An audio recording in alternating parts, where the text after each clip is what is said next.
She was cast out by her own family after the only man who ever loved her, her father, passed away. She wandered with nowhere to go, until she touched a little girl no one could save. She shouldn't have done it, but the moment her hands dipped into warm water, everything changed. And when the girl's lifeless foot moved, her father stopped breathing. Doctors said it was impossible. The whole world didn't believe her, until the truth finally revealed itself. Before we begin, where are you watching from today? Tell me below, and don't forget to like this video before you forget. Cold autumn rain whispered across a lonely stretch of land, where the sky hung low and gray over a forgotten road leading to nowhere. Mara Ellison stood in that rain, her breath shallow, her fingers curled tightly around the thin strap of a worn canvas bag. She was 28, her body heavy and full from years of poor food and harder living, her dark brown hair pulled back in a loose, uneven knot beneath a faded cloth. Her skin was pale, with a roughened texture from cold nights and harsher days, and her eyes, deep, tired hazel, held the quiet resignation of someone who had learned not to expect kindness. Just hours ago, those same eyes had stared at a door slammed in her face by the woman who had once called herself family. Her stepmother, a sharp-faced woman with thin lips and colder eyes, had spoken without raising her voice, which somehow made it worse. Behind her, the younger stepbrother, tall, well-fed, and smirking with the careless cruelty of youth, had laughed softly, as if this moment were nothing more than entertainment. "You don't belong here anymore," they had said. And just like that, her father's house was no longer hers. Mara had not cried. Grief had dried up somewhere along the road of the past 3 years, buried alongside her father, the only person who had ever looked at her and seen something worth keeping. Ezekiel Ellison had been a broad-shouldered, calm-spoken man with weathered hands and a patience that seemed to stretch beyond time. He had taught her things no one else valued: how to listen to the body, how to understand pain that did not speak in words, how to trust that silence did not always mean absence.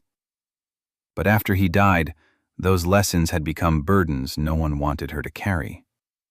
Now, standing on that empty road, Mara adjusted her grip and kept walking.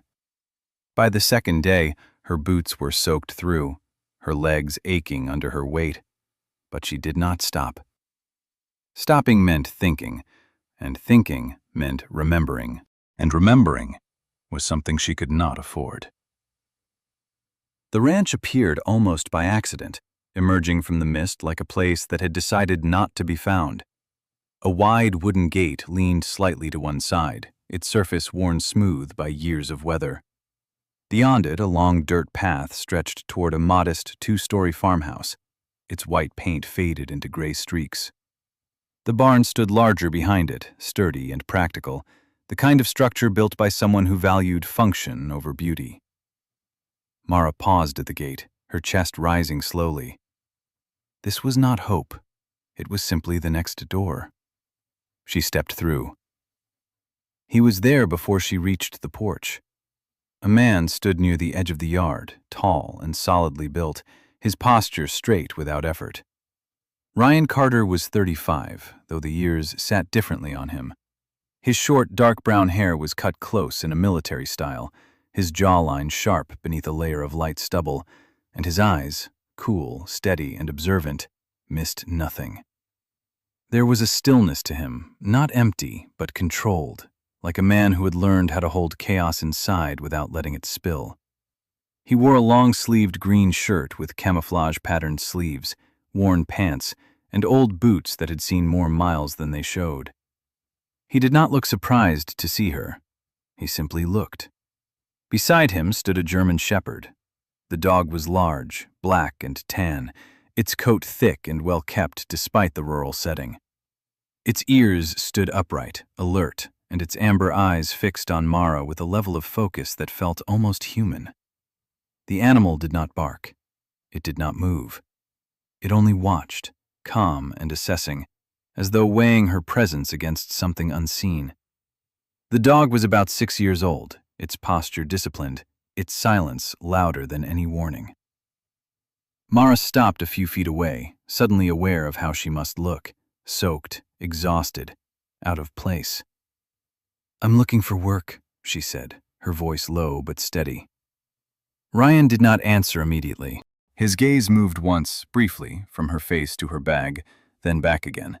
Not judging, measuring. "What can you do?" he asked. "Cook, clean, laundry." A pause. "I learn fast." The wind shifted, carrying the scent of wet earth and old wood. Ryan exhaled slowly, then turned his head slightly toward the house, as if listening to something only he could hear. When he looked back at her, his expression had not changed, but his decision had. "You can stay," he said. "Work starts now." No warmth, no hesitation, just fact. Mara nodded once. As she stepped past him, the German shepherd moved, not to block her, but to follow, its presence close enough that she could feel its breath near her side. Not threatening, not friendly, simply aware. Inside, the house was quiet. Too quiet. Ryan led her through the kitchen, clean, organized, functional, then down a narrow hallway that stretched toward the back of the house. The air shifted there, heavier somehow, as though the walls held something they were not ready to give up. At the end of the hallway stood a closed door. Ryan stopped walking. "My daughter's room is there," he said, his voice lower now, not softer, just deliberate. "You don't go near it. Not for any reason." Mara followed his gaze to the door. Something about it felt wrong.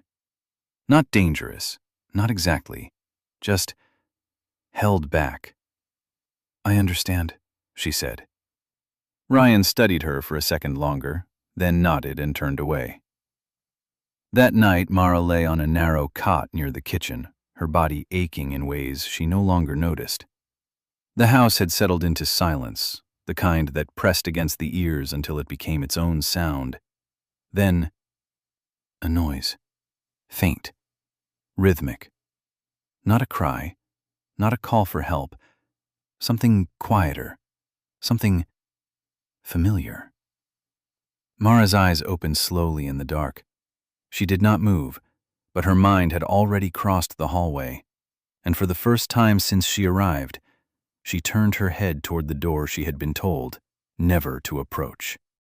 Morning came without warmth, the kind that painted the sky pale but left the air cold and unmoving, as if the land itself had not decided whether to wake or remain asleep. Mara rose before the sun fully broke over the horizon, her body stiff but obedient. Work came easily to her, not because it was light, but because it asked nothing from her except motion. She moved through the kitchen quietly, lighting the stove, measuring water, setting bread to warm. The rhythm steadied her thoughts, pushed away the echo of the sound she had heard the night before. But not entirely. Ryan entered just as the first light reached the window.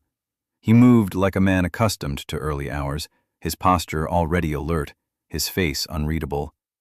He gave a short nod, neither greeting nor dismissal, and washed his hands at the basin without a word. Up close, the lines around his eyes were more visible, faint but deep-set, carved by years of tension rather than age. Mara had seen men like that before, men who had learned to carry something heavy without letting it show. Behind him, the German shepherd appeared, silent as a shadow. The dog paused at the threshold, its head slightly lowered, ears forward. Its gaze shifted briefly toward Mara, then past her, down the hallway. That same hallway. Mara noticed. The dog moved first, padding across the wooden floor with controlled steps, stopping halfway down the corridor. It did not approach the door. It simply stood there, watching. Ryan noticed too, though he said nothing. "Food's ready," Mara said quietly. He nodded once and sat, his movements economical. They ate in silence, broken only by the soft clink of utensils and the distant creak of wood settling. It was not an uncomfortable silence, but it was not empty either. It carried weight, unspoken rules, unasked questions. Mara did not look toward the hallway again, not while he was there. The house changed after he left. It wasn't louder, it wasn't brighter. It was simply unguarded. Ryan stepped out mid-morning, his boots heavy against the porch, the sound fading into the distance. The dog followed him halfway, then stopped at the doorway, watching him go. After a moment, it turned back inside. That, too, Mara noticed. She worked through her tasks methodically, cleaning, washing, keeping her movements steady. But the silence pressed differently now. It was not just quiet, it was expectant. And then, there it was again, the sound. Not from memory this time, not imagined, real. Faint, but unmistakable. Mara froze, a damp cloth still in her hand. Her breath slowed, not from fear, but from recognition. It was not a cry, not a call for help. It was the quiet strain of a body working against itself, muscle tightening without purpose, nerves silent where they should speak. Her father had once described it. Pain doesn't always shout, he had said. Sometimes it waits. Mara set the cloth down. She did not move immediately. Years of survival had taught her that curiosity could be dangerous, that stepping where you were told not to step had consequences. But there was something else now, something older than fear. She walked, slowly, deliberately down the hallway. Each step felt heavier than the last, not from weight, but from decision. The door stood at the end, closed as before, its surface plain and unremarkable. Yet the air around it felt different, still, almost held. The sound came again, softer this time, closer. Mara raised her hand, paused, then knocked. Once. No answer. She waited. Nothing. The silence stretched. She turned the handle. The door opened. The room was simple, clean but not lived in. Light filtered through a single window, pale and thin, casting long shadows across the floor. A bed stood against the wall, neatly made, a shelf with a few books, a small table, and in the center, a wheelchair. The girl sat in it, her back straight, her hands resting on the armrests with quiet control. She was younger than Mara had expected, no more than 8 years old. Her hair was light brown, cut unevenly just below her shoulders, as if it had once been trimmed with care but left unattended for some time. Her skin was fair, almost translucent in the morning light, and her face held a stillness that did not belong to a child. Her eyes lifted. They were gray, clear, sharp. Not afraid, not surprised, just aware. "Get out," she said. Her voice was calm, steady, not raised, not pleading. A statement. Mara did not argue. She stepped inside only far enough to see what she needed to see. The girl's legs rested on the footrests, thin, unmoving. The muscles had softened, not wasted entirely, but weakened from disuse. The feet angled slightly inward. Mara felt something tighten in her chest. Not pity. Recognition. She turned toward the shelf, noticing a small book that had slipped halfway off the edge. Without asking, she reached for it and set it back within the girl's reach. The girl watched her, eyes narrowing slightly, still silent. Mara hesitated. Then her gaze dropped, just for a moment, to the girl's feet. "You didn't lose them," she said quietly. "They just stopped listening." The words hung in the air. The girl's expression did not change immediately, but something flickered behind her eyes. Not belief. Not yet. But something had shifted. Mara straightened. She did not wait for a response. She turned and walked out, closing the door behind her with careful precision, as if sealing something fragile inside. Back in the kitchen, her hands moved automatically, returning to the work she had left unfinished. But her mind was no longer in the room. It was in the hallway. In the quiet space behind that door. In the memory of the girl's eyes. And in the way the dog had stood there that morning, watching, knowing. When Ryan returned that evening, nothing was said. Not about the hallway, not about the room, not about the girl. But when he stepped inside, the German Shepherd moved immediately past him, trotting down the corridor again, stopping at the same place as before. This time, Mara looked. Ryan followed the dog's gaze. His eyes narrowed slightly.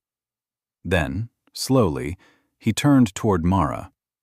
He said nothing, but for a brief moment, it felt like he was listening to something she could not hear.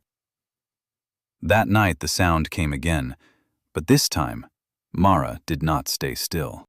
A gray afternoon settled over the ranch like a held breath, the kind that made even the wind move slower, as if something beneath the surface was waiting to happen.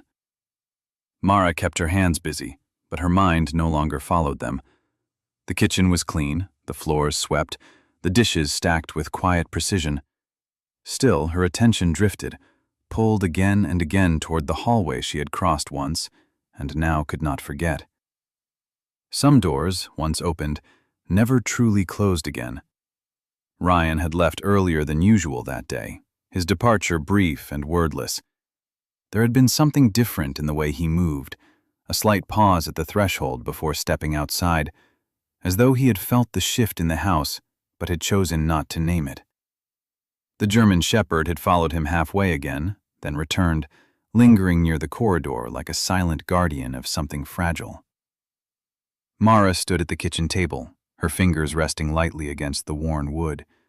She was thinking about the girl's feet, the way they had rested, turned slightly inward, not stiff, but not alive either. She had seen that before. Not in theory, not in passing. She had seen it with her father's hands guiding hers, explaining what most people never learned to see. "It's not always broken," he had said once. "Sometimes the body just forgets." The memory came back now, clearer than it had in years. Mara moved, not quickly, not hesitantly, simply with purpose. The supplies were not hidden. Ranches always kept what they needed: coarse salt, dried herbs, simple remedies for injuries and illness. She found them easily, her hands remembering where to look even when her mind hesitated. A bundle of dried yarrow, its scent faint but unmistakable, a small tin of salt, a strip of bark, willow, rough and pale. She filled a pot with water and set it on the stove. The flame caught slowly. She waited. Patience had been the first thing her father taught her. "Rushing doesn't heal," he had said. "It only interrupts." Mara tested the water with the back of her wrist, not once, but twice. Warm, but not yet right. She waited again, her breathing steady, her focus narrowing to the simple act of preparing. When it was ready, she poured it carefully into a wide clay bowl, the steam rising in soft curls that blurred the edges of the room. She carried it down the hallway. The door was closed. She knocked. A pause, then, "Go away." The same voice, calm, controlled. Mara opened the door anyway. The girl was by the window this time, her chair angled toward the light. She did not turn immediately, but her shoulders tightened slightly, a small shift that did not escape Mara's notice. "I didn't ask you to come back," the girl said. Mara set the bowl down on the floor. "No," she replied quietly. "You didn't." Silence followed, the kind that pressed but did not break. Mara crouched in front of the chair, her movements slow, deliberate, giving the girl time to react. She did not. Not yet. "Put your feet in," Mara said. The girl turned then, her gray eyes sharp, searching, suspicious. "Why?" Mara met her gaze, steady and unflinching. "Because you still can." It was not an explanation. It was not a promise. It was a statement. The girl hesitated. For a long moment, nothing moved. Then, slowly, as if testing not Mara but herself, she lifted her feet just enough to let them fall into the warm water. The surface rippled. Mara saw it immediately, the subtle change in the girl's expression. Not feeling, not fully, but awareness. Heat registering where nothing had registered before. She began with the heel. Her hands moved with quiet certainty, pressing gently, then firmly, following the path she had learned years ago. The motion was slow, almost rhythmic, not forcing, not demanding, just reminding. The girl said nothing, but she watched, every movement, every touch, as if trying to understand what was happening to her. Minutes passed. Nothing. Then, a twitch. Small, quick, almost invisible, but Mara felt it. Her hands stilled for a fraction of a second. "I felt that," she said softly. The girl's eyes widened just slightly. "I didn't," she replied. Mara resumed. "Not yet," she said. "But your body did." The words settled between them, not comforting, but not frightening either. Outside the door, the German shepherd lay quietly, its head resting on its paws, ears angled toward the room. It had not made a sound, had not moved, but its presence filled the hallway like something watchful, something aware. The dog was not guarding, it was witnessing. The second twitch came faster. The girl inhaled sharply, not from pain, from surprise. Her fingers tightened on the armrests. "Did you?" she began, then stopped. Mara did not answer immediately. She moved to the arch of the foot, pressing gently, holding for a count before releasing. Then it happened again, this time stronger. The toes curled, not by accident, not entirely. The girl's breath caught. Her eyes dropped to her feet, staring as if they no longer belonged to her. "What is that?" she whispered. Mara looked up at her. "Memory," she said. Then the pain came, sudden, sharp. The girl jerked back, pulling her foot from the water.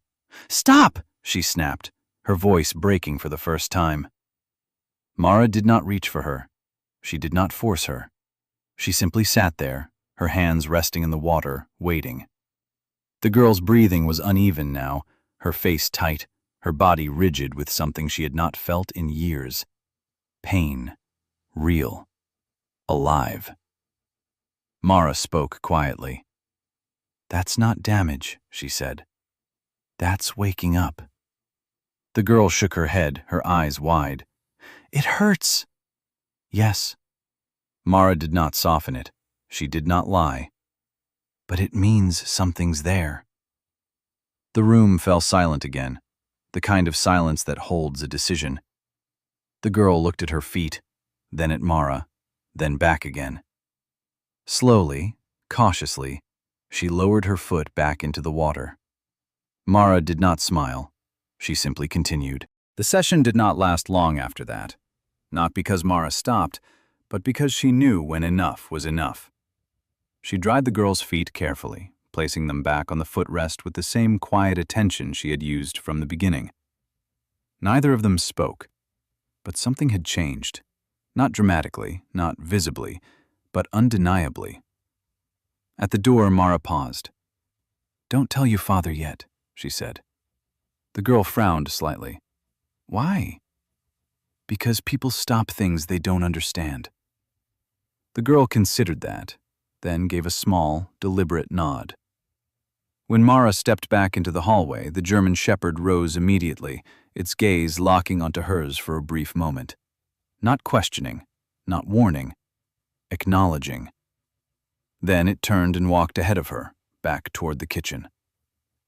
That night, the house was quiet again, but it was not the same silence.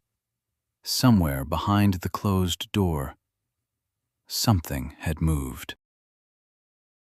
The wind that morning carried a strange stillness, the kind that comes before something breaks, not loudly, but decisively, like a truth waiting too long to be spoken.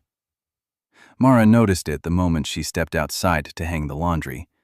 The sky was clear, almost deceptively calm, yet the air pressed against her skin with a quiet tension she could not name.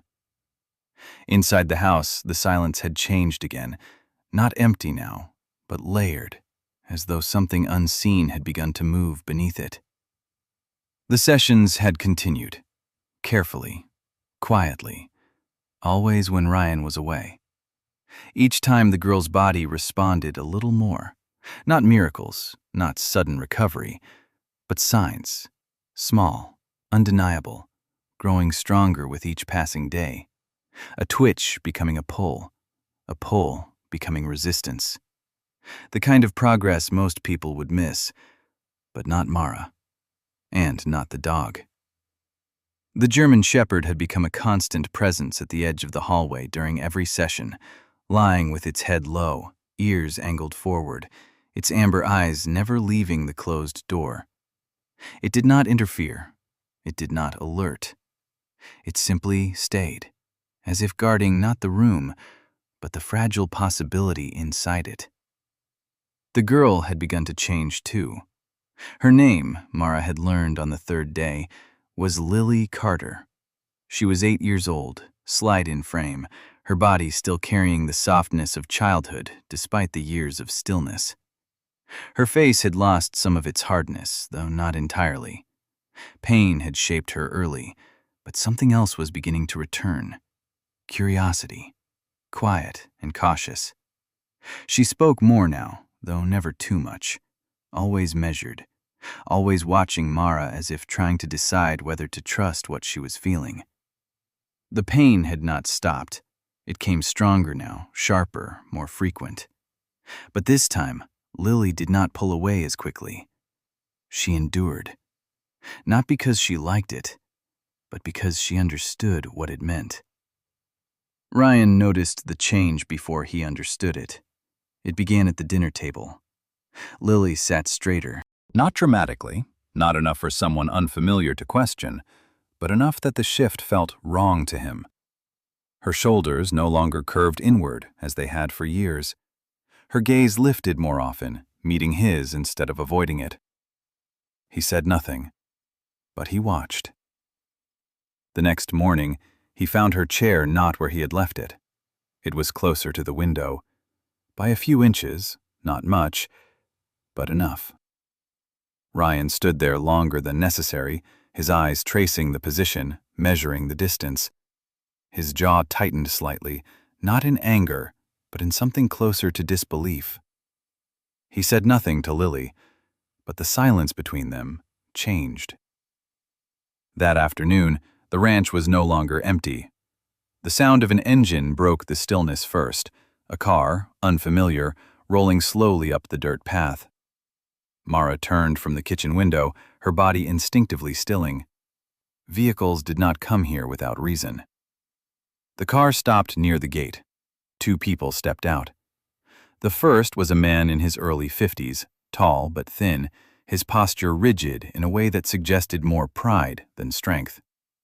Dr. Victor Hale wore a dark coat despite the mild weather, his hair neatly combed back, silver threading through black, his face narrow with sharp angles and eyes that carried the cold certainty of someone who believed he was always right. His movements were precise, controlled, each step measured as if the ground itself required his approval. Behind him followed a woman in her late 40s, Elena Graves. She was shorter, her body fuller but composed, her dark hair pinned tightly at the back of her head. Her expression was not openly hostile, but observant, calculating. The kind of woman who watched first, spoke later, and never forgot what she saw.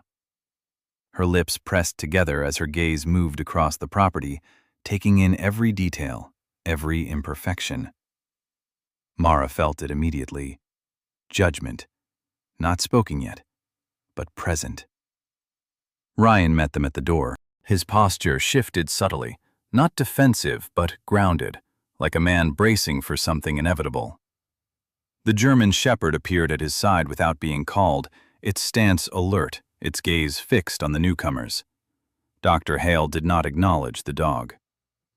"Mr. Carter," he said, his voice smooth, controlled. "I believe we need to discuss your daughter." Ryan's expression did not change. "She's fine." "No," Hale replied, his tone sharpening slightly. "She is not. And from what I've been told, someone here has taken it upon themselves to interfere with her condition." The words hung in the air. Mara felt her pulse tighten, but her face remained still. Elena's gaze shifted then, slowly, deliberately, until it settled on Mara. Not questioning, identifying. Ryan followed that gaze. For a moment, no one spoke. Then Hale stepped forward, placing a leather case on the table with quiet authority. "I've treated cases like this for over 20 years, he said. "Spinal trauma, nerve loss, permanent conditions. There is no recovery from this, not through guesswork, and certainly not through unlicensed intervention." Ryan's eyes flickered once, barely noticeable, but it was enough. Hale saw it. "And if something has been done," he continued, his voice lowering, more dangerous now, "it needs to stop immediately." Silence filled the room, heavy, unavoidable. That evening, Ryan stood in the hallway longer than he ever had before. The door at the end remained closed, but something behind it had changed. He could feel it. Not logically, not visibly, but undeniably. His hand lifted slightly, hovering near the doorframe. He did not knock. He did not enter. But he stayed, listening. Inside the room, Mara's hands moved slowly, carefully, pressing along the arch of Lily's foot. "Again," she said quietly. Lily nodded, her face tight with focus. Slowly. Her foot pressed down. Not a twitch, not reflex. A controlled movement. Small, but deliberate. Mara exhaled softly. "Good." Lily's breathing quickened, her eyes fixed on her own foot as if it no longer belonged to her. Outside the door, Ryan saw it. Through the narrow gap, for the first time in years, his daughter moved. He did not step in. He did not speak. But something inside him broke free from whatever had been holding it in place, and for the first time, he was no longer certain of what he believed. Spring did not arrive all at once, but in quiet signs. The thaw of frozen soil, the return of birds that had once abandoned the sky, and the softening of a world that had endured too much stillness. Mara noticed it in the mornings first. The air no longer bit her skin when she stepped outside, and the light lingered longer across the fields. The ranch, once rigid and silent, had begun to breathe again, though no one spoke of it aloud. Inside the house, the change was no longer something that could be hidden. Lily stood, not fully, not steadily, but undeniably. It happened on a morning that felt no different from the others, which made it all the more real. Mara had prepared the water as she always did, her movements practiced now, almost instinctive. The bowl rested on the floor, steam rising in gentle waves, the faint scent of herbs filling the room with something both familiar and grounding. Lily sat in her chair, her posture no longer guarded, her shoulders relaxed in a way that would have seemed impossible weeks ago. "Try again," Mara said softly. Lily nodded. Her face was focused, her gray eyes steady, not fearful anymore, but determined. The pain had not left her. It still came, sharp and sudden, a reminder that her body was relearning something it had forgotten. But she no longer recoiled from it. She leaned forward slightly, slowly. Her feet pressed against the floor. The movement was small, but it held. Her legs trembled, the muscles uncertain, struggling to respond. Her hands gripped the sides of the chair, her breath catching in her chest as the effort built. Mara did not move. She did not help. This was not something she could carry for her. Lily pushed. Her knees bent, then straightened, and then she stood. For 1 second, then 2. Her body swayed, her strength faltering, and she dropped back into the chair, breathless, her hands shaking. Silence filled the room, heavy, sacred. Mara exhaled slowly. "You did that," she said. Lily stared at her legs as if seeing them for the first time. "I felt it," she whispered. Outside the door, the German shepherd rose to its feet. It had been lying there, as always, silent, watchful. But now it moved closer, its ears forward, its body alert in a different way, not guarding, not waiting. Recognizing. The dog stepped into the room without hesitation, its large frame moving with quiet purpose. It approached Lily, lowering its head gently against her knee, its presence steady and grounding. Lily reached down. Her hand trembled, but she placed it against the dog's fur. The contact was simple, but it was real. Ryan stood in the hallway. He had not meant to come there, or perhaps he had. It was difficult to tell anymore. His hand rested against the doorframe, his body still, but his eyes were no longer controlled. They were searching. He had seen it before, the movement, the shift, the impossible becoming real. But this was different. This was not a glimpse. This was proof. He stepped into the room. Mara turned. For a brief moment, their eyes met. There was no accusation in his expression, no anger, only something deeper, understanding, and something else, something fragile. "Again," he said quietly, his voice rougher than usual. Not a command, a request. Lily looked at him, her breath still uneven. Then she nodded. This time, Ryan stayed. He did not speak. He did not interfere. He simply watched. As Mara guided Lily through the motion again, not lifting her, not forcing her, only reminding her body where to begin. The effort was harder this time. The pain returned, sharper, more insistent. Lily's face tightened, her jaw clenching as she fought against it. "Don't stop," Mara said softly. Ryan's hands tightened at his sides. Every instinct in him told him to step forward, to stop whatever was causing his daughter pain. But he didn't. He stayed where he was. Because for the first time, he understood. Lily pushed again. Her legs trembled violently now, her body shaking with effort. But she did not let go. Slowly, she rose. Not as high as before, not as steady, but enough. Ryan's breath caught. He took a step forward, then stopped himself. His eyes never left her. Lily held it for 3 seconds, then 4.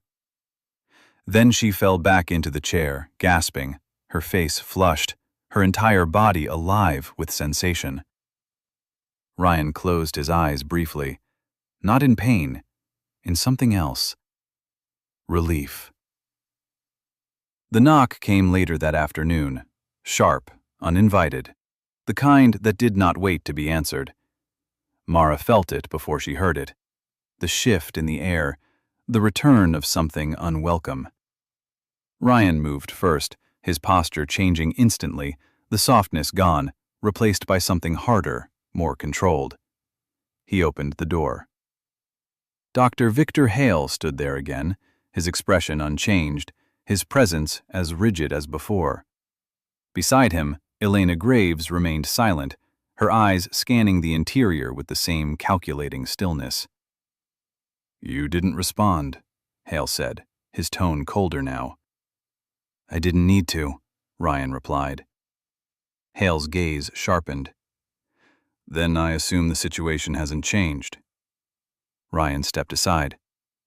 "See for yourself." The room was quiet when they entered. Lily sat in her chair. Mara stood beside her. The dog remained close, its posture alert, its gaze fixed on the newcomers. Hale's eyes moved quickly, taking in the scene, searching for what he expected to find. "Stand," Ryan said. Lily looked at Mara, then at her father. Her hesitation lasted only a second. Then she placed her feet on the ground. Hale frowned. "That's unnecessary." But he stopped, because Lily moved. Slowly, unsteadily, but undeniably. She stood. The silence that followed was different from any that had come before. It was not heavy. It was not tense. It was final. Hale's face changed, just slightly, not enough for most people to notice, but enough. The certainty that had defined him shifted, cracked by something he could not explain. Elena's eyes narrowed, her expression tightening, as though recalculating something she had already decided. Mara did not speak. She did not need to. Ryan looked at Hale. "Still permanent?" he asked quietly. Hale said nothing, because, for the first time, he had no answer. Later, when the house had settled again, when the tension had faded into something quieter, Ryan found Mara in the kitchen.